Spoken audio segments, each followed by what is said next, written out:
इनके पहले कार्यकाल में जो इनके एनएसए थे बोल्टन, उनके यहाँ छापे पड़वाना और उनके सिर पर तलवार लटका देना, ये सब क्या शो करता है? एलन मस्क के साथ इन्होंने क्या किया, बोल्टन के साथ क्या कर रहे हैं, ये सब चल क्या रहा है? बहुत ही अच्छा पॉइंट आप लेकर आए बोल्टन का। देखिए बोल्टन का डबल, अभी तो वो तुरंत ही अमेरिका के विषय में बात कर रहे हैं, लेकिन बोल्टन का मैं अगर न्यूट्रल स्टांस देखूं, उन्होंने सहायता करी थी रेड कराने की मारगांव उनके घर पे। तो ऐसा तो नहीं है, जैसे इसको कभी हम भारत से कंपेयर नहीं कर सकते हैं, एकदम अलग इश्यूज है। इनको इन्हीं के हिसाब से सोचना पड़ेगा।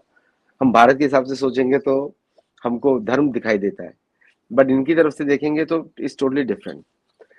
रिवेंज पॉलिटिक्स बड़ी कॉमन रही है अमेरिका के इतिहास में। आप देखेंगे निक्सन का वाटर गेट जब हुआ था, किस तरह अपोजिशन ने उसको जमीन पे लाके मार दिया था, क्योंकि यहाँ पे रिवेंज पॉलिटिक्स में जो भी पार्टी बदलती है, they can go all out. आप देखेंगे माइक पेंस का क्या इतिहास, क्या माइक पेंस वो वाइस प्रेसिडेंट थे, लेकिन अभी वो उनका कोई उसमें स्टैंडिंग नहीं है, उल्टा वो अपोज भी कर रहे हैं ट्रम्प को इस समय, बाय द वे। तो माइक बोल्टन बोल्टन का था, it was a classical case of, मतलब उनके अगेंस्ट जो एक्शन लिया गया वो is purely based on vendetta. आप देख सकते हैं, उसको देख सकते हैं। और आपने आपका जो दूसरा पार्ट था, देखिए क्या है कि कोर आपको रीजन समझना पड़ेगा अमेरिका की पॉलिटिक्स चलती कैसे है।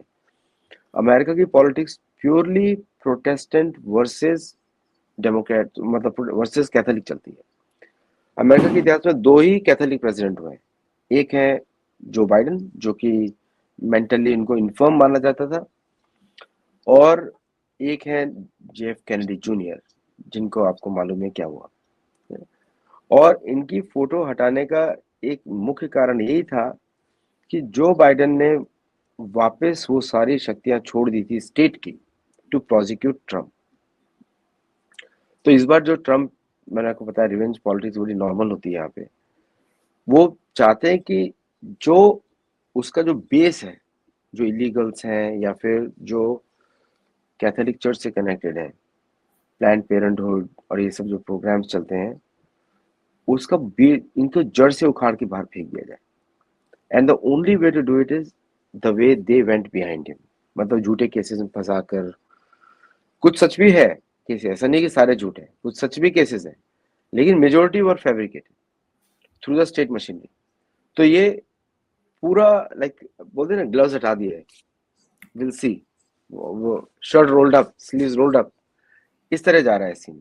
और ये वर्ष होगा, अभी शुरुआत हुई है, अभी तो बहुत सारी चीजें होने बाकी हैं। क्योंकि अगर हेल्थ केयर हटाना है तो ओबामा केयर को जड़ से उखाड़ना पड़ेगा।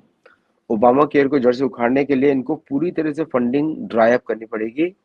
और डेमोक्रेट्स ने बहुत बड़ी मिस्टेक कर दी by forcing the government to shut down. उसका पूरा फायदा उठा रहे हैं ट्रम्प फॉर देयर एजेंडा।